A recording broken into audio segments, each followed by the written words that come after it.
November 7, 1944, rolling hills of eastern France, 20 kilometers from the German border. First Lieutenant Vernon Baker of the 761st Tank Battalion squinted through the vision block of his Sherman tank as sleet rattled against the steel hull. The men of the all-black tank unit had been told by their white commanders that they were being sent to Europe for morale purposes only, that they would never see actual combat. In the coming hours, the 761st would not only face the elite of the German Panzer divisions, but would forever change how American military leadership viewed black soldiers in armored warfare. Before we dive into this story, drop a quick hi in the comments and tell me where you're watching from. It really helps support the channel. This is the untold story of how America's segregated black tankers shattered both Nazi armor and racist misconceptions in a single brutal day of combat, proving that courage and skill transcend the artificial barriers of race and prejudice. The rain had been falling steadily for 3 days, as the 761st Tank Battalion moved into position near the French town of Athainville. Their M4 Sherman tanks, painted in olive drab with white identification stars, churned the already muddy roads into deep, sucking quagmires that threatened to swallow vehicles whole. Staff Sergeant Reuben Rivers, commander of Tank Black Diamond, cursed as his driver struggled to keep the 33-ton machine from sliding into a ditch. "Keep her steady, Johnson," Rivers called down to his driver, Private First Class Harold Johnson. "Germans up ahead won't wait for us to pull ourselves out of the mud." "Yes, sir," Johnson replied, his hands firm on the controls despite having been at the helm for nearly 14 hours straight. "But I swear this French mud's got a mind of its own." The 761st, nicknamed the Black Panthers after their distinctive unit insignia, had arrived in France just 2 weeks earlier, on October 10, 1944. They were the first black armored unit to see combat in the European theater, though many white officers had predicted their failure. The unit consisted of 6 companies, with a total of 676 enlisted men and 36 officers. Only one of the officers, Captain Ivan Harrison, was black. Lieutenant Colonel Paul Bates, the white commanding officer of the 761st, gathered his tank commanders in a partially destroyed farmhouse that served as their temporary headquarters. Maps were spread across a weathered oak table, illuminated by lanterns that cast long shadows against the stone walls. Outside, mechanics worked through the night to prepare the tanks for the coming battle. "Gentlemen, I've just received our orders from General Patton himself," Bates announced, his voice cutting through the murmurs of conversation. The room fell silent.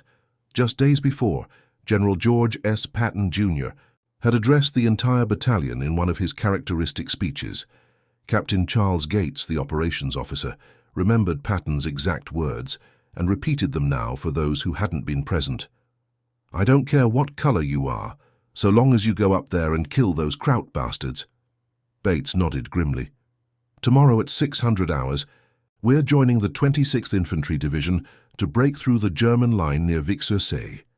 Intelligence reports that elements of the 11th Panzer Division are dug in with approximately 40 Panzer IV tanks and 20 Tiger tanks." A low whistle escaped from Lieutenant Warren Cressy, known among the men as the baddest man in the 761st for his ferocity in training exercises. "Sir," Cressy asked, "what kind of support can we expect?" Bates hesitated before answering. "Limited. The 26th has been taking heavy casualties. We'll have some artillery support, but we're the tip of the spear.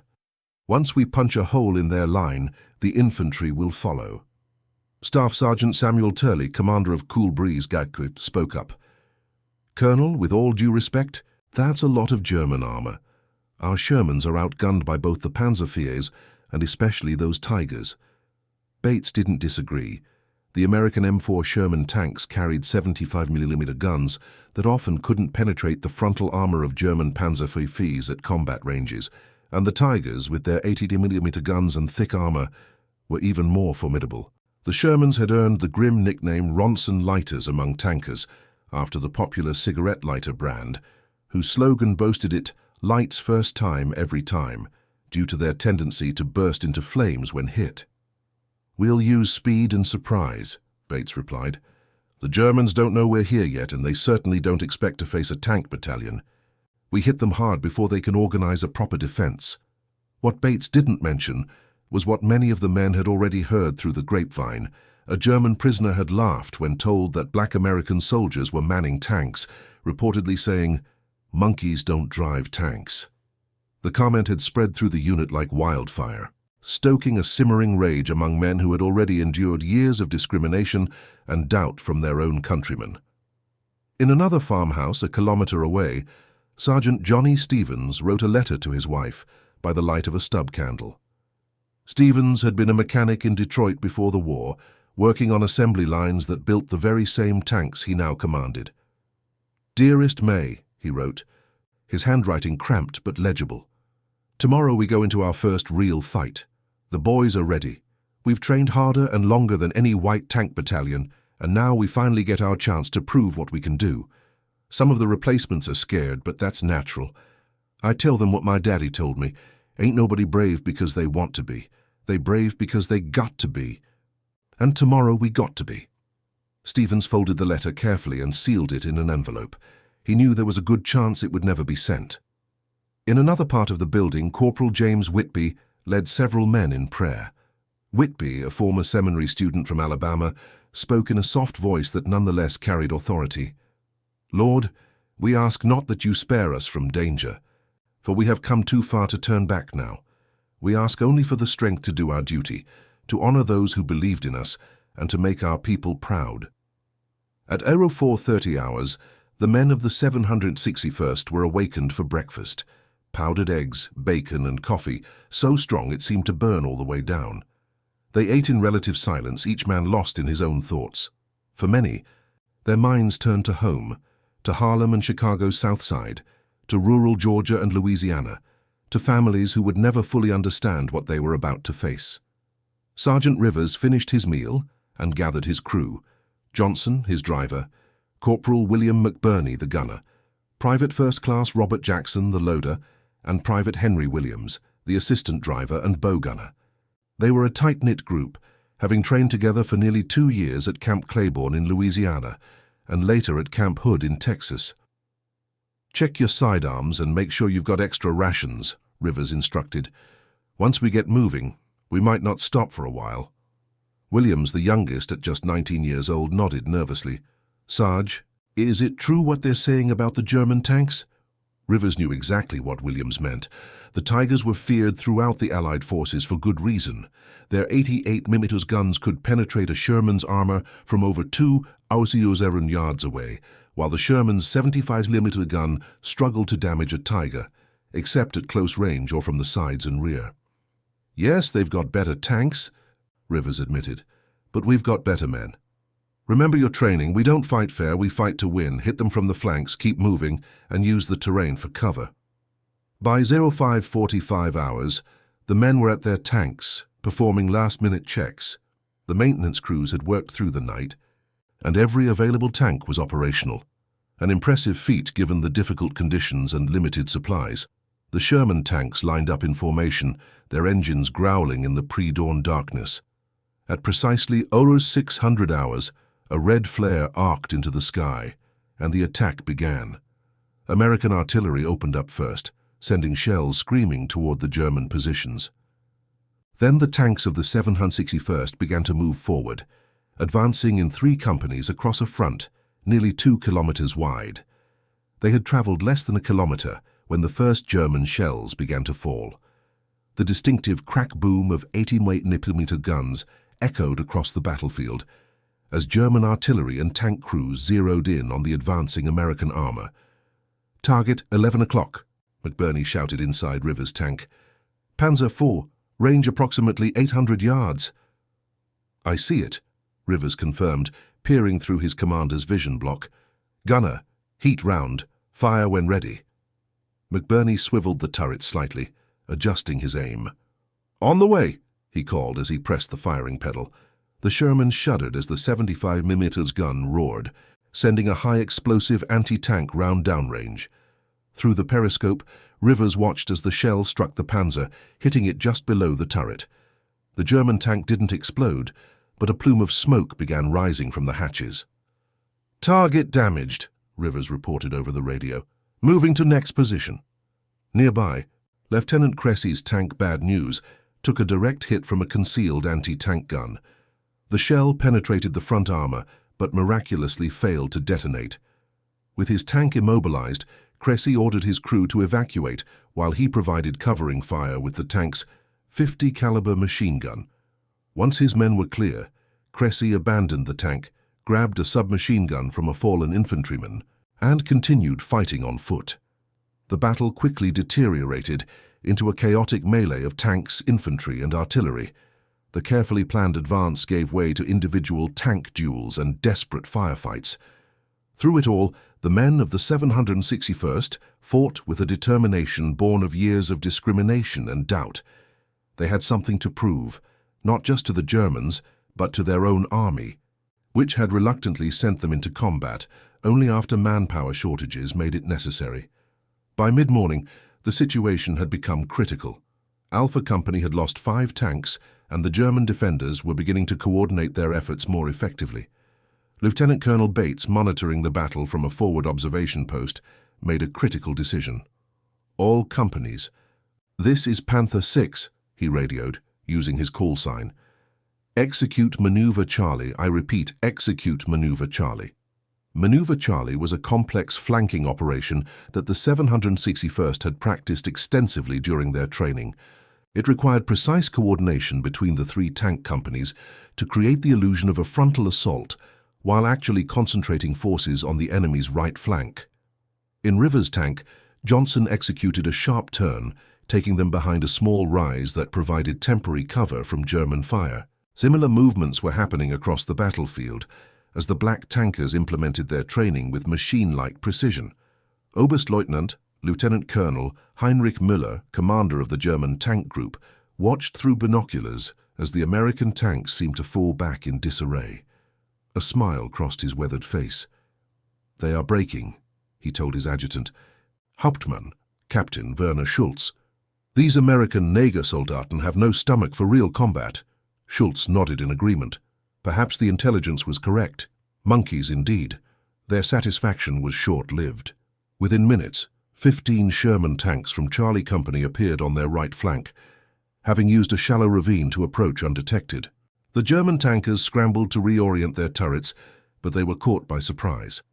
The Shermans opened fire at close range, where their 75mm guns could effectively penetrate the side armor of the Panzer foos. Staff Sergeant Turley's tank scored the first hit, destroying a Panzer with a shot that ignited its ammunition storage. The resulting explosion was so violent that it damaged the German tank next to it.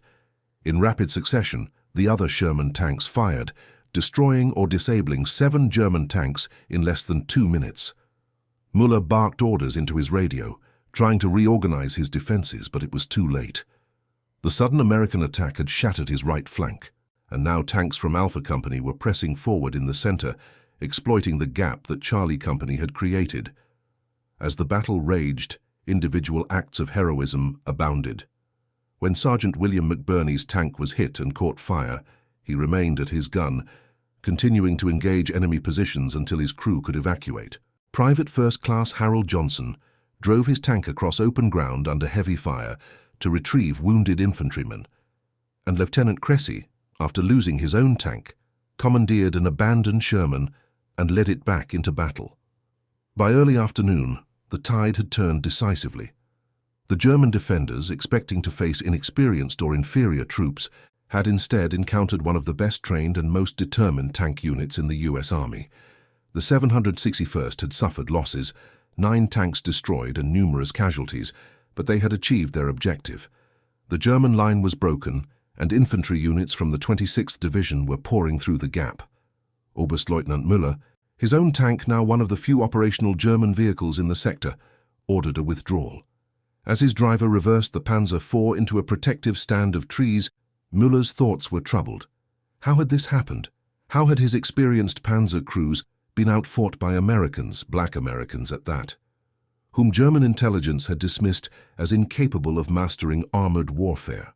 The answer, though Müller couldn't know it, lay in the extraordinary journey that had brought the 761st to this battlefield. Their story began on March 15, 1942, when the unit was activated at Camp Claiborne, Louisiana. From the start, they faced challenges that white tank battalions never encountered. The 761st trained for over 2 years before being deployed to combat, far longer than most tank units. During that time, they endured discrimination, segregated facilities, and frequent reminders that many in the military hierarchy expected them to fail. White officers regularly rotated through the unit, with the best quickly reassigned to white battalions and the worst left to command the black tankers. Despite these obstacles, or perhaps because of them, the 761st developed an exceptional esprit de corps and technical proficiency. They trained harder, studied more diligently, and maintained their equipment more meticulously than was required, knowing that they would be judged more harshly than white units for any shortcoming. By the time they arrived in Europe in October 1944, they were arguably the best prepared tank battalion in the U.S. Army. Their commander, Lieutenant Colonel Bates, had fought to keep the unit together despite pressure to break it up and use the men as laborers or service troops. Bates recognized what many others didn't. The 761st was a finely honed weapon that could make a real difference in the fight against Nazi Germany. As the sun began to set on November 7th, the men of the 761st regrouped at their rally point behind the new front line. Maintenance crews worked frantically to repair damaged tanks, medics attended to the wounded, and the tank commanders gathered to debrief with Colonel Bates.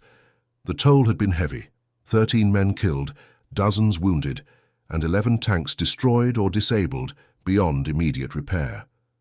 But the military objective had been achieved.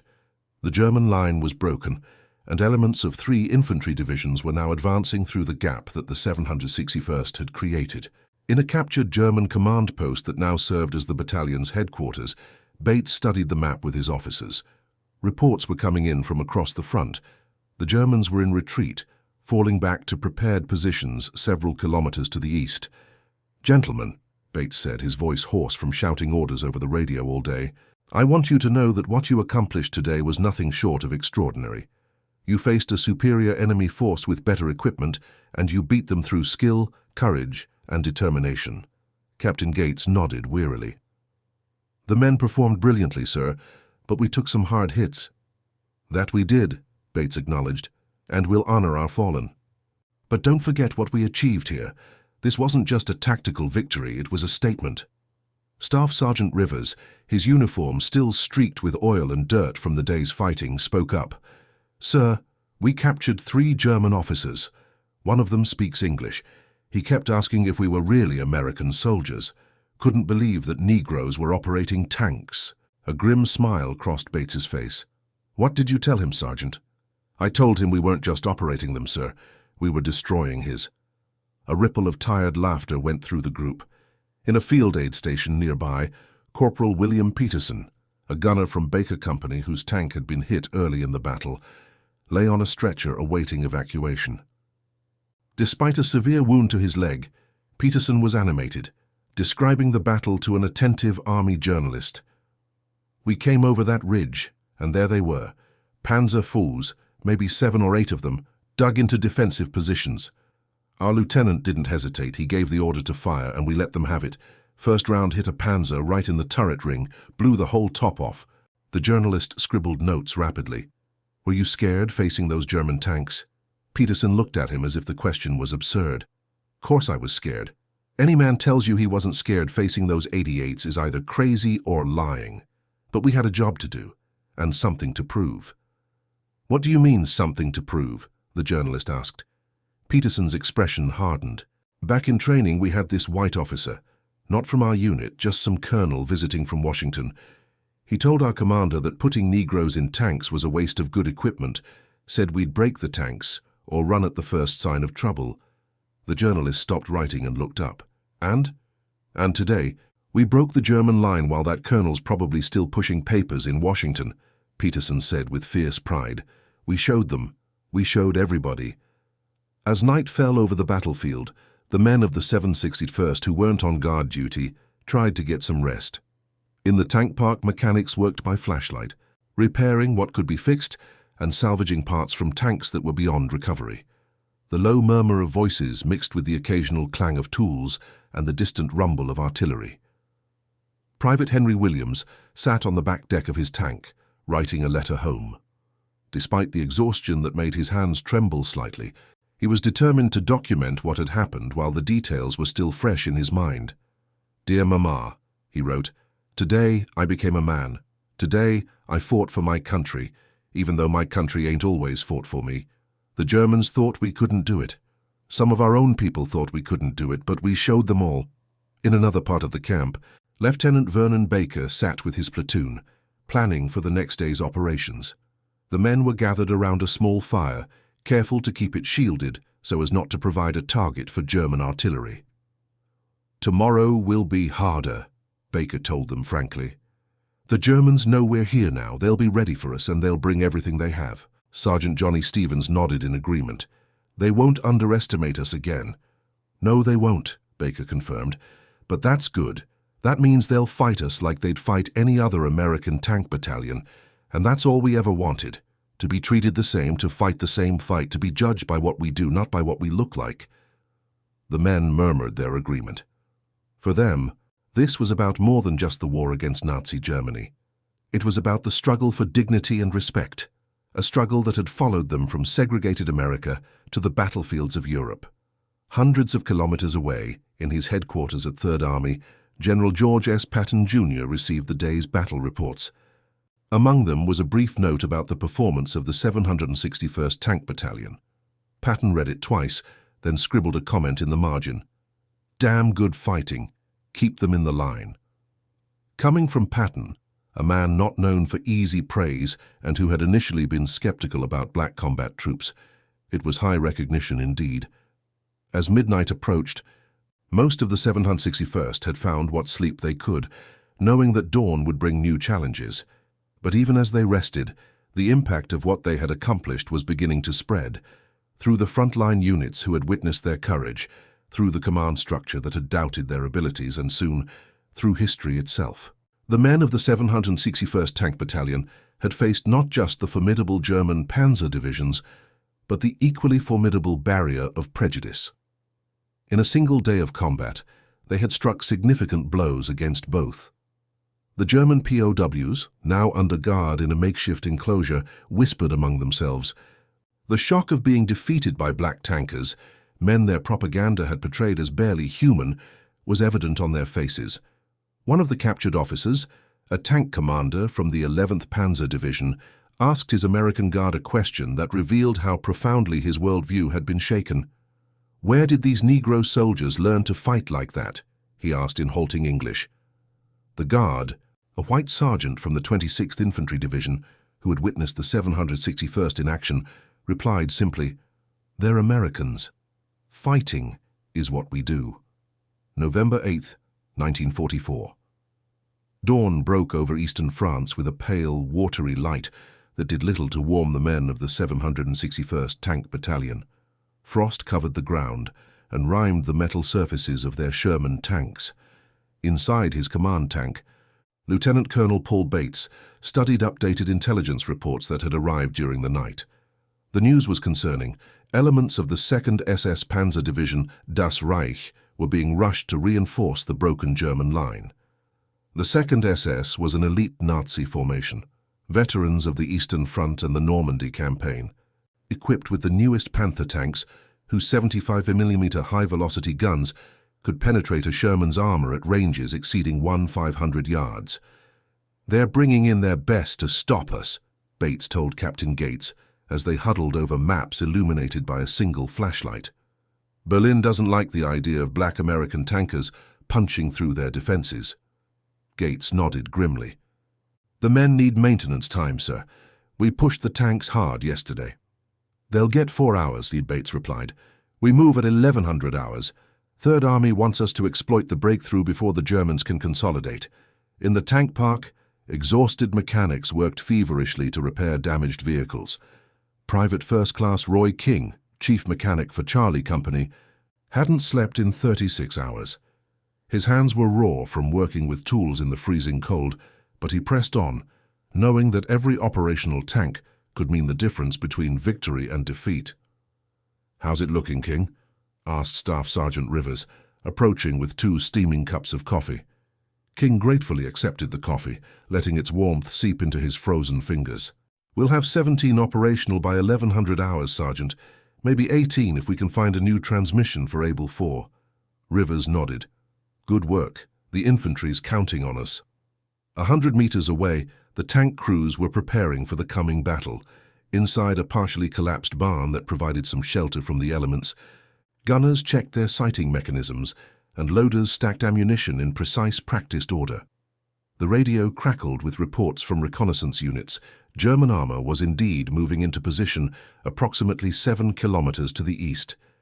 Staff Sergeant Samuel Turley gathered his crew around a small fire where they were heating rations. "Today's going to be different," he told them. "Yesterday they didn't know what hit them. Today they'll be ready for us."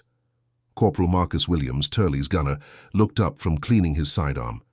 "Let them be ready. Didn't make no difference to those boys from Alabama when we knew they were coming." The reference to pre-war racial violence back home wasn't lost on the men.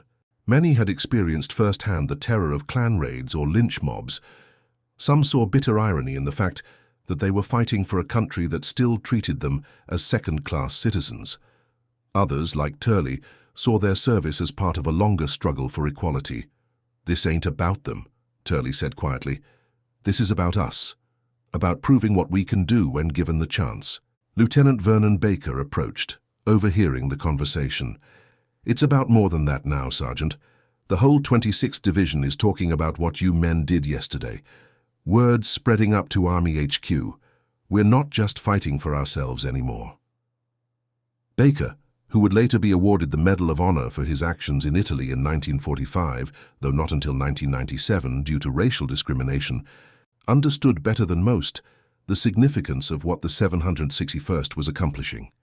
Every successful action they completed wasn't just a military victory, it was a blow against generations of prejudice. At 0930 hours, Bates called his company commanders together for a final briefing. The plan was aggressive. The 761st would advance eastward along a narrow front, with the objective of capturing the strategically vital crossroads at Chateau Sala. Intelligence suggested that the Germans were preparing defensive positions there, using the town's stone buildings as cover for anti-tank guns and infantry. "We'll lead with Baker Company," Bates explained, "with Able providing fire support from these ridge lines." He pointed to elevated positions on the map.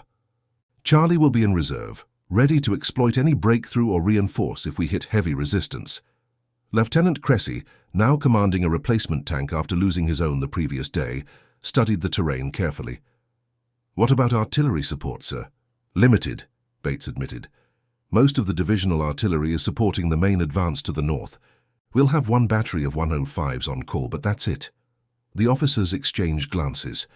They were being asked to advance against prepared positions with minimal support, a dangerous mission under any circumstances, but especially challenging for tanks operating without close infantry coordination. "Questions?" Bates asked. There were none. "Very well, we move in 90 minutes.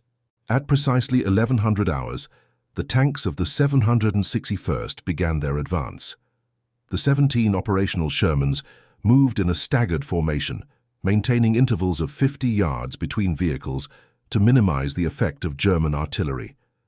They had traveled less than 3 kilometers when the first shells began to fall, ranging shots from German 105mm howitzers hidden in the woods ahead. "All tanks, hold position," Baker Company Commander Captain James Windsor ordered over the radio. "Let them waste their ammunition." It was a calculated risk. Rather than advancing through the artillery barrage, which would present moving targets, Windsor ordered his tanks to stop and find hull-down positions, where only their turrets would be exposed. The Sherman tanks nestled behind small rises and in shallow depressions, their 75mm guns trained on the wood line, where the German fire was originating. For 15 minutes, German shells churned the earth around the American positions, but scored few direct hits. Then, as suddenly as it had begun, the barrage lifted. "They're switching to armor-piercing," Windsor warned. "Gunners, stand ready." He was right. From the tree line emerged the distinctive silhouettes of German armor, not the expected Panther tanks, but older Panzer IVs, their engines roaring as they advanced in a classic German attack formation. "Range 200 yards, called Sergeant Rivers over the battalion radio net. "I count 11 tanks approaching in echelon formation." Inside his command tank, Colonel Bates made a quick decision. "Baker Company, hold your positions. Able Company, execute flanking maneuver Bravo on my mark." The planned maneuver would send Able Company's tanks in a wide arc to hit the German formation from the side, where their armor was thinnest. It was a textbook response to the situation, one that the 761st had practiced countless times in training. "All tanks, fire at will," Windsor ordered. Almost immediately, the Sherman tanks opened fire, their 75mm guns sending armor-piercing rounds toward the advancing German tanks. The first volley was inconclusive, with most rounds falling short or glancing off the sloped frontal armor of the Panzer IV. The Germans returned fire with devastating accuracy. 2 Baker Company tanks were hit in rapid succession, one brewing up immediately as its ammunition ignited. The second was immobilized. Its track shattered, but the crew continued to fight, their turret still operational. Staff Sergeant Rivers' tank scored the first kill for the Americans, his gunner placing a shot that penetrated the side armor of the lead Panzer, igniting its fuel tanks. The German tank slewed to a stop, black smoke pouring from its hatches. "Target destroyed," Rivers reported calmly. Shifting to next target. The battle quickly developed into a swirling melee as Able Company's tanks executed their flanking maneuver, appearing suddenly on the German right. Caught in a deadly crossfire, the German tanks attempted to reorient, but the unexpected appearance of American armor from an unanticipated direction threw their formation into disarray. SS Hauptsturmführer, Captain Klaus Werner, commanding the German tank company, realized too late that he had underestimated the tactical sophistication of his opponents. His tank commanders had been briefed that they would face inexperienced Negro troops whose only advantage was numerical superiority. Instead, they found themselves outmaneuvered by tankers who fought with precision and discipline. "All units, fall back to secondary positions," Werner ordered over his radio. "Repeat, fall back and regroup." 3 of his tanks were already burning, and a 4th had thrown a track while attempting to maneuver in the soft ground. The remaining 7 began to withdraw, using smoke grenades to screen their movement. Inside his tank, Lieutenant Cressy watched the Germans retreat through his periscope. "Permission to pursue, sir," he requested over the radio. "Negative," Bates replied. "Hold position. This could be a trap." Bates' caution was warranted. As the American tankers observed the German withdrawal, reconnaissance units reported movement along the ridgelines to the east, the distinctive profiles of Panther tanks, their long 75mm guns clearly visible against the skyline. "All companies maintain current positions," Bates ordered. "Enemy armor approaching from bearing 095, range approximately 200 yards." The Panther tanks, 8 of them, were advancing cautiously, using the terrain for cover. They belonged to the 2nd SS Panzer Division, and their crews were among the most experienced in the German army. Unlike the Panzer IV Company that had just withdrawn, these men would not be easily outmaneuvered. "We're outgunned at this range," Captain Windsor observed grimly. The Panther's 75mm high-velocity guns could penetrate a Sherman's armor at ranges where the American 75mm guns would be ineffective against the Panther's sloped frontal armor. Bates considered the situation. A frontal engagement would be suicidal, but withdrawal would mean abandoning the ground they had gained at such cost. There had to be another option. "Captain Gates," he called to his operations officer, "what about those ravines we observed during yesterday's advance?" Gates consulted his map. "Yes, sir. There's a network of them running roughly north-south, about a kilometer to our right flank. They're deep enough to conceal tanks." "Perfect," Bates decided. "Baker Company will maintain position here, engaging the Panthers at maximum range to fix their attention. Able and Charlie will use the ravines to work around to their rear. Once in position, they'll attack simultaneously." It was a risky plan. If the German reconnaissance spotted the flanking force, they would be caught in the open and decimated. But if it worked, they could engage the Panthers from a position where their superior armor wouldn't matter. As Baker Company began exchanging long-range fire with the Panthers, Able and Charlie companies disengaged and moved toward the ravine system. The going was slow and treacherous. The ravines were muddy from recent rains and in places barely wide enough for a Sherman tank to pass. Sergeant Rivers, leading the 2nd Platoon of Charlie Company, navigated the treacherous terrain with skill born of long practice. Back in Louisiana and Texas, the 761st had trained in similar conditions, often denied access to proper training grounds due to segregation policies.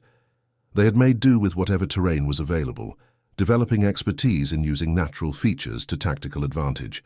"Keep it tight," Rivers instructed his platoon over the radio. "1 tank width between vehicles. Johnson, watch that overhang." Private Harold Johnson, driving Rivers' tank, deftly maneuvered the 33-ton vehicle through the narrow passage. Behind them, 4 more tanks followed in precise formation, their engines muted to reduce the chance of detection. After nearly 40 minutes of careful movement, the flanking force reached their attack positions. They were now almost directly behind the German Panthers, which remained engaged with Baker Company at long range. The Panthers had knocked out 2 more American tanks, but had suffered no losses themselves, their superior armor deflecting the 75mm rounds. "All flanking elements, prepare to engage," Bates ordered over the secure radio channel. "Fire on my command." Inside his tank, Rivers checked his watch. It was 13:47 hours, less than 3 hours since they had begun their advance, though it felt like days. His gunner, Corporal William McBurney, adjusted his sights, centering them on the vulnerable rear armor of the nearest Panther. "Ready, Sarge," McBurney reported. "Target acquired." Similar preparations were happening in the other American tanks. Gunners calibrated their sights, loaders readied armor-piercing rounds, and commanders issued final instructions to their crews. "All units," Bates's voice came over the radio. "Fire!" The ravine erupted with the thunderous reports of 11 75mm guns firing almost simultaneously. At a range of less than 800 yards, attacking from the rear where the Panther's armor was thinnest, the effect was devastating. 5 of the 8 German tanks were hit in the initial volley, 3 of them catastrophically. The surviving German tanks attempted to reorient their turrets to face the new threat, but they were caught in an impossible situation. Baker Company to their front, Able and Charlie to their rear. 2 more Panthers were quickly knocked out as they tried to maneuver. SS Obersturmführer, Lieutenant Stefan Brandt, now the senior surviving German officer, made the only decision possible under the circumstances. "All units, abandon tanks and withdraw on foot," he ordered. "Repeat, abandon tanks and withdraw immediately." The German tankers didn't need to be told twice.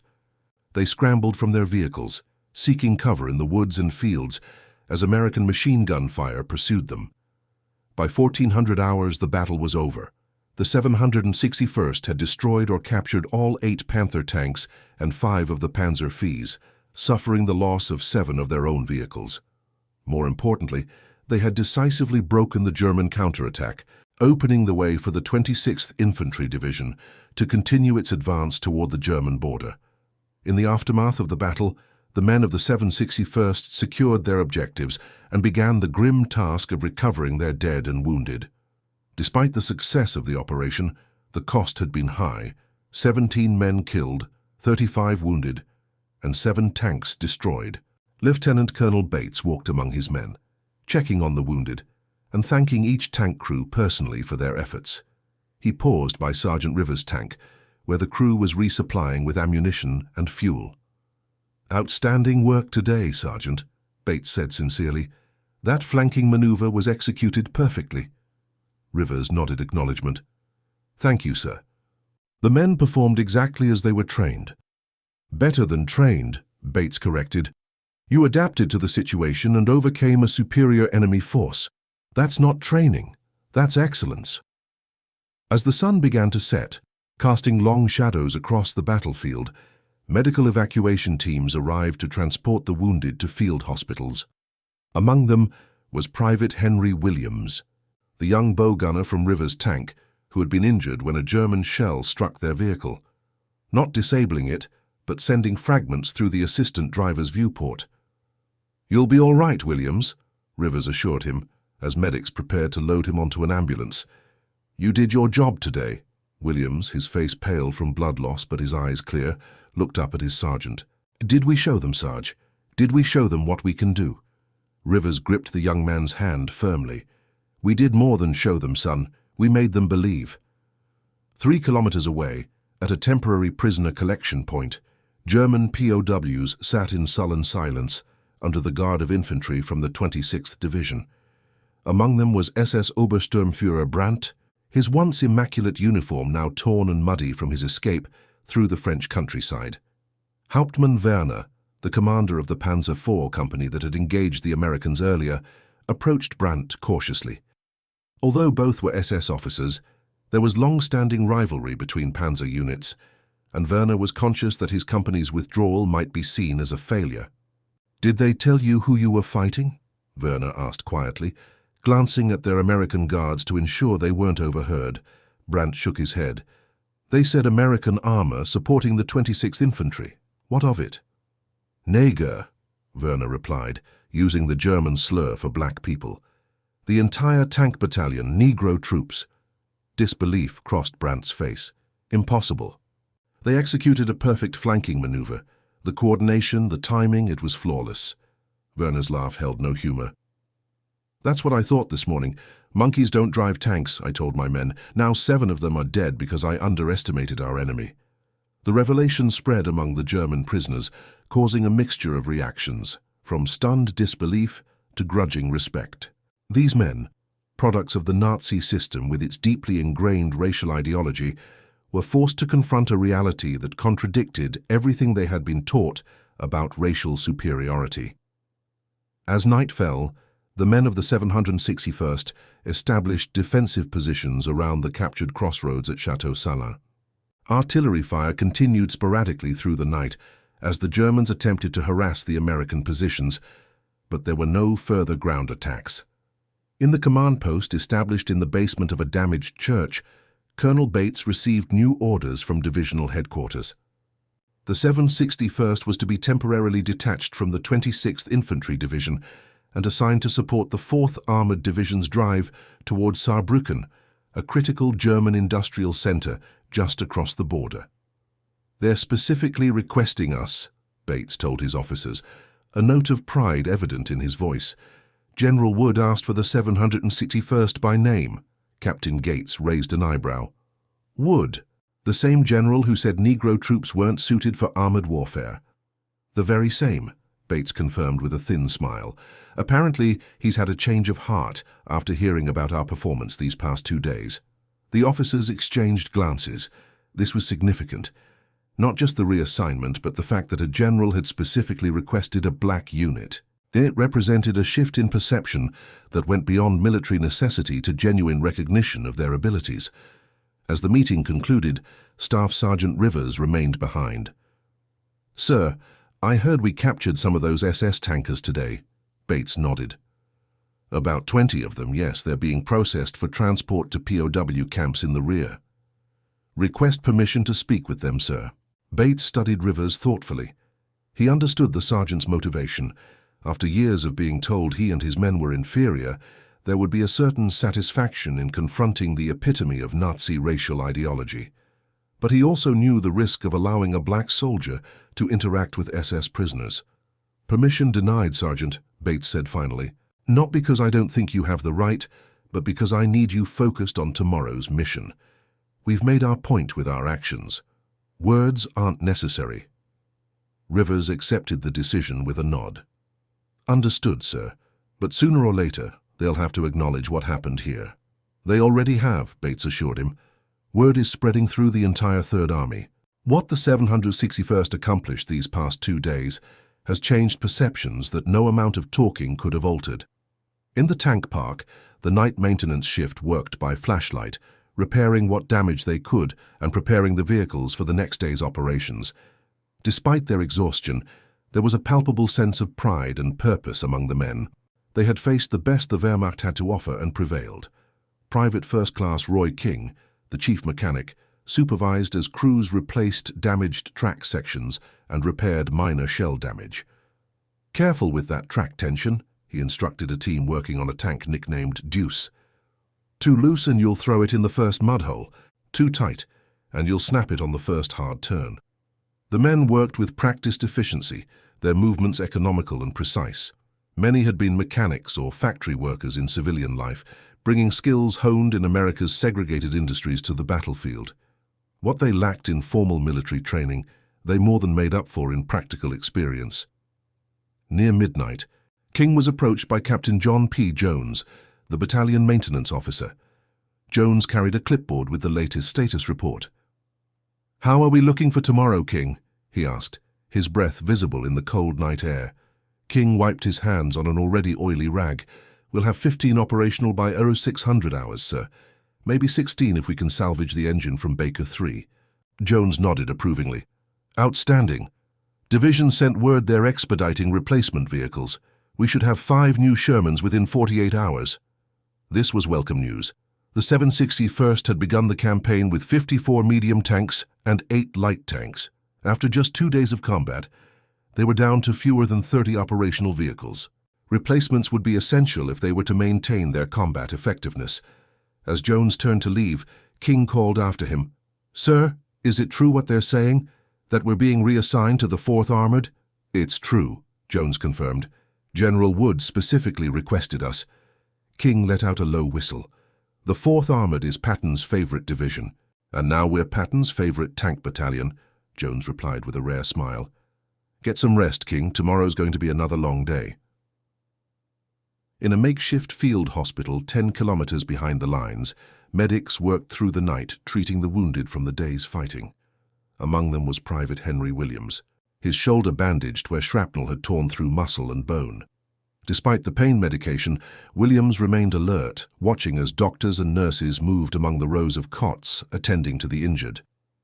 Next to him lay a white infantryman from the 26th Division, his leg elevated and heavily bandaged. "You with that colored tank outfit?" the infantryman asked. Noticing the distinctive insignia on Williams' uniform, Williams tensed slightly, unsure what to expect.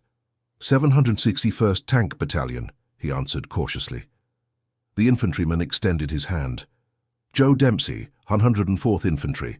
You boys saved our asses today. We were pinned down by those Krauts until your tank showed up." Williams shook the offered hand, surprised by the gesture. "Just doing our job." "Hell of a job," Dempsey said emphatically.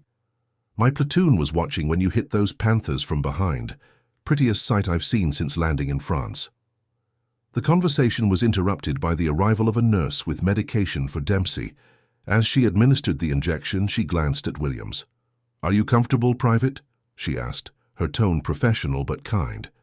"Yes, ma'am," Williams replied, still somewhat surprised by the respectful treatment. In training stateside, black soldiers had often been relegated to segregated medical facilities with inferior care. Here, in a frontline field hospital, such distinctions seemed to have been forgotten in the face of shared danger and sacrifice. After the nurse departed, Dempsey turned back to Williams. "Word's getting around, you know. About your unit. Guys are calling you the Black Panthers now." Williams couldn't help smiling at that. The 761st's original insignia featured a black panther with the motto, "Come out fighting." But hearing that white soldiers were using the nickname as a term of respect rather than derision was something new. "What's it like?" Dempsey asked suddenly. "Fighting for a country that—" He trailed off, perhaps realizing the sensitivity of what he had been about to ask. "That doesn't treat us as equals?" Williams finished for him. "It's complicated. We're fighting 2 wars, really, one against the Nazis and one against prejudice back home." Dempsey nodded slowly. "I never thought much about it before, but after seeing what your guys did today," he shook his head. "It don't make sense treating men like that when they're willing to die for their country." "Maybe things will change," Williams said, though without much conviction. He had seen too much discrimination to be optimistic. "They will," Dempsey insisted. "They've got to. After what you boys have done, they can't ignore it anymore." As dawn approached on November 9th, the men of the 761st prepared for their 3rd day of combat.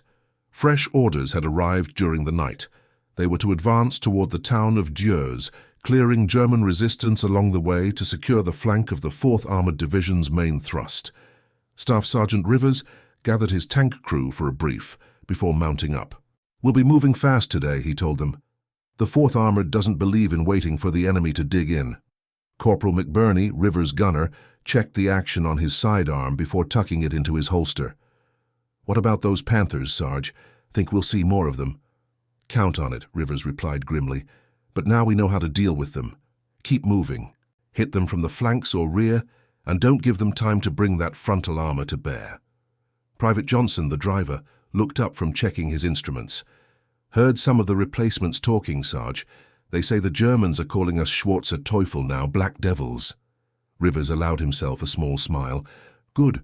Let them fear us. Fear's as effective as any weapon when it comes to breaking the enemy's will to fight." As the tanks of the 761st moved out at 700 hours, they passed a column of infantry from the 26th Division. The white soldiers, many of whom had witnessed the 761st in action over the previous 2 days, spontaneously began to cheer. Some raised their helmets on their rifles in salute. "Would you look at that?" Private First Class Robert Jackson, Rivers' loader, said in disbelief. "They're cheering for us." "Not for us," Rivers corrected him. "For what we've done. There's a difference." The distinction was important. Rivers understood that true respect wasn't based on sentiment or temporary admiration, but on recognition of demonstrated capability and character.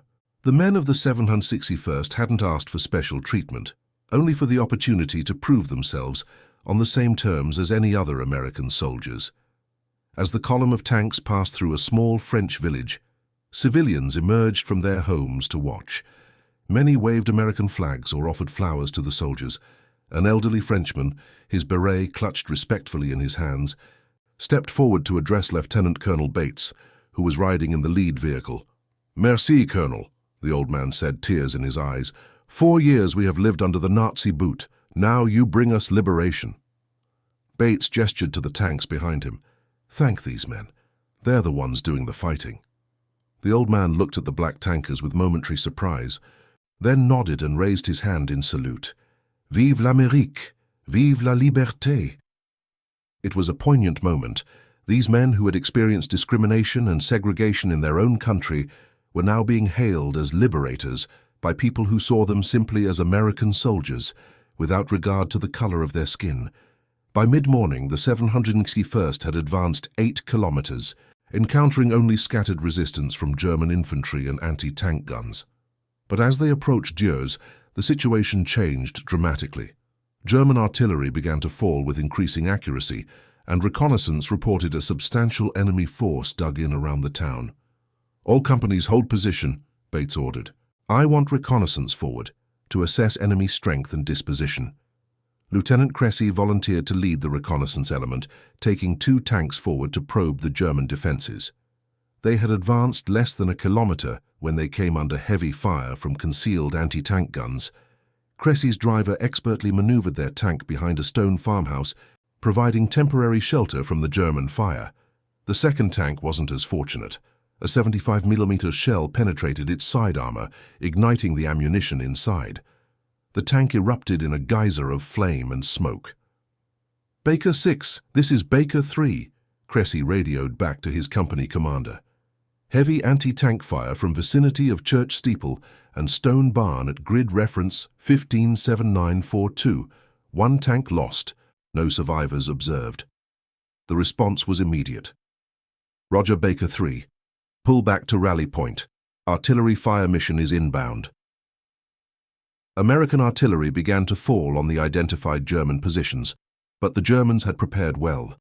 Their guns were dug in with overhead protection, making them difficult targets for indirect fire. Colonel Bates studied the map with his officers, considering their options. A frontal assault against prepared defenses would be costly, but flanking movements were limited by terrain. A river to the north and steep, wooded hills to the south channeled any advance directly toward the town. "Sir," Captain Gates suggested, "what about a night attack? The Germans won't expect tanks to operate in darkness." It was an unconventional proposal. Tank warfare was primarily conducted during daylight hours, when visibility allowed gunners to identify and engage targets effectively. Night operations carried significant risks, friendly fire incidents, navigation errors, and reduced combat effectiveness. But Bates saw the potential. The 761st had conducted extensive night training back in the States, often because they were denied access to training areas during regular hours. What had been born of discrimination might now become a tactical advantage. "We'll do it," Bates decided, "but not a conventional attack. I want small teams, 2 tanks each with infantry support. We infiltrate their positions after midnight, hit their command posts and artillery, then withdraw before dawn." The plan was unorthodox, bordering on reckless by conventional military standards.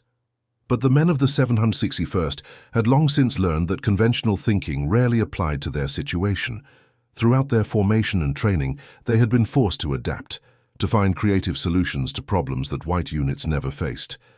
That adaptability had become one of their greatest strengths. As darkness fell, final preparations were made for the night operation. 8 tanks were selected, their crews chosen for experience and skill in night operations. Each tank would carry a squad of infantry from the 26th Division on its rear deck, men who had volunteered for the dangerous mission after witnessing the 761st's performance in previous battles. Staff Sergeant Rivers would lead one of the teams, with Lieutenant Cressy commanding another. The remaining teams would be led by experienced non-commissioned officers, each assigned a specific objective within the German defenses. "Remember," Bates instructed them during the final briefing, "this is a raid, not an occupation. Hit your targets, create maximum disruption, then return to our lines. We're not trying to take the town tonight. We're setting conditions for tomorrow's attack." At 0100 hours, under overcast skies that eliminated even the faint illumination of stars, the operation began. The tanks moved forward with their engines at idle and lights extinguished, guided by scouts who used white tape to mark safe passages through minefields and obstacles. Rivers' tank led the way, moving at walking pace to minimize noise. Behind him, infantry moved silently, their weapons at the ready. They had advanced nearly a kilometer when a German sentry challenged them from the darkness. "Halt! We're da!" Without hesitation, one of the infantry sergeants who spoke German called back, "Feldgendarmerie, patrol!" The German military police were feared even by their own troops, and the sentry hesitated just long enough for American soldiers to rush forward and subdue him without a shot being fired. The column continued forward, now inside the German defensive perimeter. Ahead, they could see the dim outlines of artillery pieces, 150mm howitzers positioned to cover the approaches to the town. Rivers gave the signal, and his tank accelerated toward the battery. The German artillerymen, caught completely by surprise, had no time to man their anti-tank defenses. The Sherman's 75mm gun fired point-blank into the first howitzer, destroying it instantly. Machine gun fire swept the position, preventing the Germans from organizing resistance. Similar scenes played out across the German rear area as the other tank teams struck their objectives. Lieutenant Creasy's team hit the German command post, a fortified farmhouse where staff officers were conducting a planning session for the next day's operations. The tank's main gun reduced the building to rubble, killing or wounding most of the headquarters staff. For 30 minutes, chaos reigned behind the German lines. Tanks and infantry struck like phantoms in the darkness, destroying artillery, ammunition dumps and command facilities before disappearing back into the night. German troops, disoriented and lacking clear orders, fired at shadows and sometimes at each other. By 02:30 hours, all 8 American tanks and their accompanying infantry had returned safely to their own lines. Behind them, they left a swath of destruction that would cripple the German defense of Dieuze. 6 artillery pieces destroyed, 2 ammunition dumps blown up, dozens of support vehicles burning, and, most critically, the German command structure in disarray. "Casualties?" Bates asked as the last team reported in. "3 infantry wounded, none serious," Captain Gates reported with evident relief. "No tank crew casualties. 1 tank with minor track damage from debris." It was an extraordinarily successful operation by any standard. The 761st had executed a complex night action with minimal losses while inflicting disproportionate damage on the enemy. As dawn broke on November 10th, reconnaissance aircraft reported that the Germans were withdrawing from Dieuze. falling back toward prepared positions along the German border. Without artillery support, and with their command structure disrupted, they could no longer hold the town against the expected American assault. By noon, elements of the 26th Infantry Division had occupied Dieuze without firing a shot. The 761st, refueled and resupplied, continued their advance eastward, now less than 30 kilometers from German soil. That evening, as the tank crews performed maintenance and prepared for the next day's operations, a jeep arrived from Army headquarters. The driver, a lieutenant from Patton's staff, carried sealed orders for Colonel Bates. Bates read them twice, then gathered his officers. "Gentlemen, effective immediately. The 761st Tank Battalion is awarded the Presidential Unit Citation for extraordinary heroism in action." A moment of stunned silence followed, then spontaneous cheers erupted. The Presidential Unit Citation was the highest honor that could be bestowed on a military unit, recognizing extraordinary heroism in action against an armed enemy. "There's more." Bates continued when the celebration quieted. "General Patton has personally commended the battalion for, and I quote, exceptional combat performance equal to the finest tank units in the United States Army." For men who had spent years being told they weren't equal to white soldiers, this recognition, from Patton himself, a general not known for easy praise, was validation of everything they had worked and fought for. In the days that followed, the 761st would continue to distinguish itself in combat. They would fight their way into Germany, participate in the Battle of the Bulge, and help liberate concentration camps, coming face to face with the ultimate expression of the same racist ideology that had oppressed them at home. But something fundamental had changed in those first 3 days of combat in November 1944. The men of the 761st had not just proven themselves as soldiers, they had struck a blow against prejudice that would reverberate far beyond the battlefield. In 1948, President Harry S. Truman would sign Executive Order 9981, desegregating the United States military. While many factors contributed to this historic decision, the demonstrated combat excellence of black units like the 761st Tank Battalion made it increasingly difficult to justify segregation on grounds of military effectiveness. For the men who fought in those muddy fields of eastern France, their victory was both military and moral. They had faced not only the formidable German Panzer divisions, but the equally formidable barrier of racial prejudice, and they had triumphed over both. In the decades that followed, members of the 761st would return to civilian life, many becoming leaders in the civil rights movement and helping to dismantle the system of segregation that had defined their early lives. The courage they had shown on the battlefield found new expression in the struggle for equality at home. Staff Sergeant Reuben Rivers, who had led his tank crew with such skill and determination, would be killed in action on November 19, 1944, while fighting to protect infantry pinned down by German fire. For his heroism, he would be posthumously awarded the Medal of Honor, though not until 1997, when a review of racial discrimination in the awarding of military honors finally recognized his sacrifice.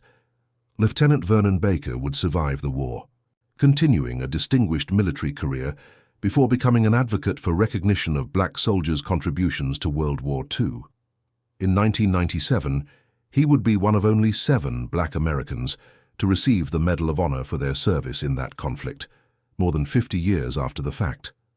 And the 761st Tank Battalion itself would enter military history as one of the most effective armored units of World War II, their record of 183 consecutive days in combat standing as testament to their skill, courage, and endurance. The racist taunt that monkeys don't drive tanks had been answered not with words but with actions, with the thunder of guns, the clash of armor, and the indomitable spirit of men who fought for freedom abroad, even as they were denied it at home. In doing so, they helped write a new chapter in American history, one in which courage and capability, not color, would increasingly determine a person's worth and opportunities. Their legacy lives on in a military that now reflects the diversity of the nation it serves, and in a country that, while still grappling with the long shadow of racism, has moved closer to the ideals of equality and justice for which they fought so valiantly on foreign soil. And that concludes our story. If you made it this far, please share your thoughts in the comments. What part of this historical account surprised you most? Don't forget to subscribe for more untold stories from World War II, and check out the video on screen for another incredible tale from history. Until next time.